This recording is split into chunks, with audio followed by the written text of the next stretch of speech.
안녕하십니까. 마음을 진맥하는 한의사 이명택입니다. 어디 움직이려고 하면 혹시 설사할까봐, 배 아플까봐 중요한 일을 앞두고 복통에 시달리는 분도 있고, 시험 보다가도 화장실 갔다 오면서 시험을 망치는 학생들도 있고요. 바로 과민성 대장증후군 환자분들인데요. 주변에 그렇게 많지는 않지만 제가 이렇게 진료 현장에서 보면 이런 과민성 대장증후군 때문에 힘들어하는 분들이 참 많아요. 그래서 오늘은 과민성 대장증후군에 도움이 되는 음식과 일상 팁에 대해서 알려드리려고 합니다.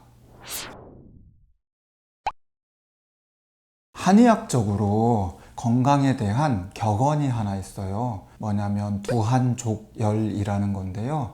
머리는 시원하게 할수록 병이 없고 배와 발은 따뜻하게 할수록 병이 없다라는 말이 있어요. 근데 과민성 대장증후군 환자분들 보면 대부분 속이 냉하고 배가 찬 분들이 많아요. 일단 기본적으로 치료를 하거나 좋은 음식을 드시기 이전에 과민성 대장증후군이 있는 분들은 따뜻한 음식을 드시는 게 좋아요. 기본적으로 냉수는 끊으시고 얼음물 이런 건 절대 안 되고요. 물 좀 따뜻하게 해서 드시면 아랫배가 따뜻해지면서 이런 증상들이 훨씬 더 덜해지거든요. 장이 약하거나 설사나 복통으로 또 과민성 대장증후군으로 힘들어 하시는 분들은 일단 물부터 따뜻한 물로 바꾸고 그리고 제 설명을 들으시면 좋을 것 같습니다. 우선 과민성 대장증후군에 대해서 설명을 드리면 대장에 기질적, 생화학적 문제가 없음에도 불구하고 기능적으로 이상이 있는 경우를 말합니다. 그리고 증상으로는 복통과 설사, 그리고 복부 팽만감 등이 있을 수 있고요. 의학적인 원인으로는 뚜렷한 건 없어요. 그렇지만 과로, 스트레스, 음식, 술, 그리고 대장의 민감도 등이 원인이 될 수 있습니다. 과민성 대장증후군이 심한 분들은 일단 병원 치료를 받는 게 중요하겠죠. 근데 치료만 받는다고 이게 되는 게 아니고 아까 말씀드렸던 물부터 여러 가지 식이요법들이 함께 진행될 때 완전히 효과를 보실 수가 있습니다.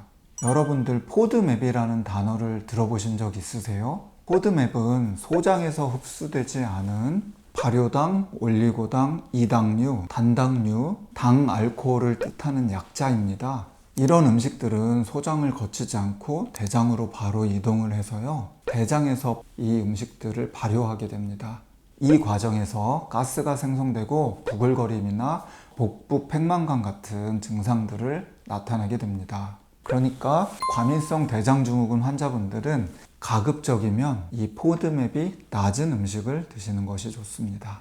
과민성 대장증후군에 좋은 음식 첫 번째는 감자입니다. 감자는 이 포드맵이 무척 낮은 식품이고요. 우리가 늘상 주식으로 하는 쌀도 포드맵이 낮아요. 그래서 쌀이나 감자나 이런 걸 드시면 속이 많이 편안하고 장에도 도움이 됩니다. 우리가 몸에 도움이 많이 되는 호밀이나 보리 같은 것들은 포드맵이 높은 음식이어서 장에 별로 안 좋지만 한의학적으로 볼 때도 성질이 냉해서 장을 자극하고 설사나 복통을 유발할 수 있습니다. 그리고 감자 드실 때 조심해야 될 점은 튀겨서 드시면 덜 좋고요. 좀 삶거나 구워서 드시는 거는 괜찮을 것 같습니다. 곡류 이야기가 나와서 잠깐 콩에 대해서도 말씀드리면 콩은 정말 단백질도 많이 보충할 수 있고 여러 가지 영양소가 많아서 몸에 무척 좋은 음식이에요. 그래서 과민성 대장증후군에도 좋을 것 같지만 갈락탄 같은 올리고당이 많이 들어있는 강낭콩 같은 거, 그리고 콩물이나 구운 콩 같은 것들은 장이 민감해질 수 있습니다. 그래서 조심하는 것이 좋고요. 대신에 두부나 이런 것들은 괜찮으니까 두부는 많이 드시고, 완두콩도 장에는 자극이 별로 없어요. 그래서 쌀밥에 완두콩 넣어서 이렇게 드시면 과민성 대장증후군 있는 분들에게도 무척 좋을 것 같습니다. 과민성 대장증후군에 좋은 음식 두 번째는 섬유질이 많이 들어있는 채소입니다. 근데 채소를 드실 때 조심해야 될 게 있어요. 채소도 성질이 찬 것들이 있거든요. 걔들은 장을 자극해서 설사와 복통을 유발할 수 있습니다. 기본적으로 섬유질은 장의 운동을 활발하게 해주고 장내 유익균의 어떤 먹이도 되고 해서 장 건강에 무척이나 도움되는 영양 성분이거든요. 그래서 변비를 개선하고 설사를 줄여주는 효과가 있습니다. 특히 가지, 호박, 죽순, 당근, 시금치 같은 채소들은 장에 자극을 덜 주는 채소이기 때문에 과민성 대장증후군 환자분들에게는 아주 좋은 채소라고 할 수 있습니다. 하지만 양배추나 브로콜리, 양파, 아스파라거스 같은 채소들은 올리고당이 많이 함유되어 있어서 장을 자극할 수 있으니까 과민성 대장증후군 환자분들은 좀 피하시는 것이 좋습니다. 우리가 채소 이야기가 나오면 항상 따라다니는 게 있잖아요. 과일인데요. 그러면 과일은 과연 과민성 대장증후군에 좋을까요? 나쁠까요? 정답은 좋은 것도 있고 나쁜 것도 있겠죠. 사실 제가 제일 선호하는 과일은 바나나예요. 바나나는 섬유질도 많고 또 장에도 도움이 많이 돼서 저도 바나나 이렇게 먹으면 참 편하거든요.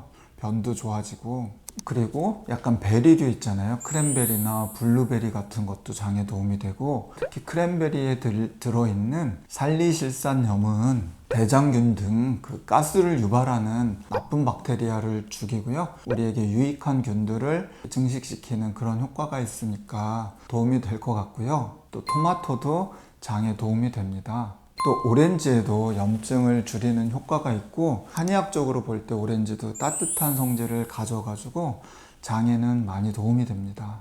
그렇지만 우리가 몸에 정말 좋은 사과나 수박, 복숭아 같은 것들은 장을 민감하게 할 수 있으니까 설사나 이렇게 복통이 심할 때는 피하는 것이 좋겠습니다.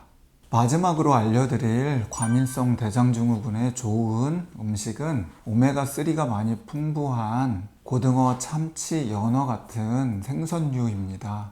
염증은 과민성 대장증후군을 유발하는 굉장히 중요한 요소에 속하는데, 오메가3는 이 염증을 살짝 다스려주는 그런 효과가 있어서 이러한 생선들을 드시면 도움이 많이 되겠습니다. 지난번에 제가 설명드렸었는데 견과류도 오메가3를 섭취하는데 굉장히 도움이 되거든요. 그래서 호두나 아몬드, 마카다미아 같은 이런 너트, 견과류들을 드시면 과민성 대장증후군에 도움이 될 수 있습니다. 근데 이런 견과류들을 드실 때 빈속에 드시는 것보다는 식사를 하시고 나서 드시는 것이 좋겠습니다.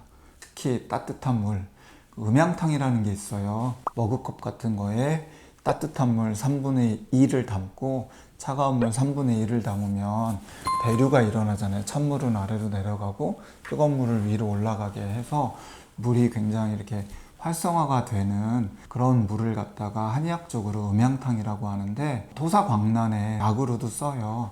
그렇기 때문에 자주 마셔주면 따뜻한 물이 장을 덮이고 또 장의 운동도 활발하게 돕고 해서 기본적으로 과민성 대장증후군을 치료하는 데 도움이 됩니다. 그리고 특히나 건강식품으로 알려진 우유나 치즈나 이런 유제품들, 장에는 자극을 주고 덜 좋을 수 있으니까 조심해서 드시고요.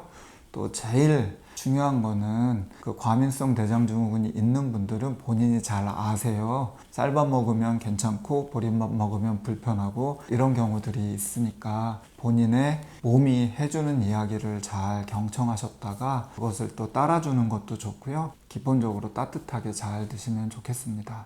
오늘은 제가 준비한 내용은 여기까지고요. 다음번에 더 건강하고 유익한 주제를 가지고 여러분들께 인사드리도록 하겠습니다.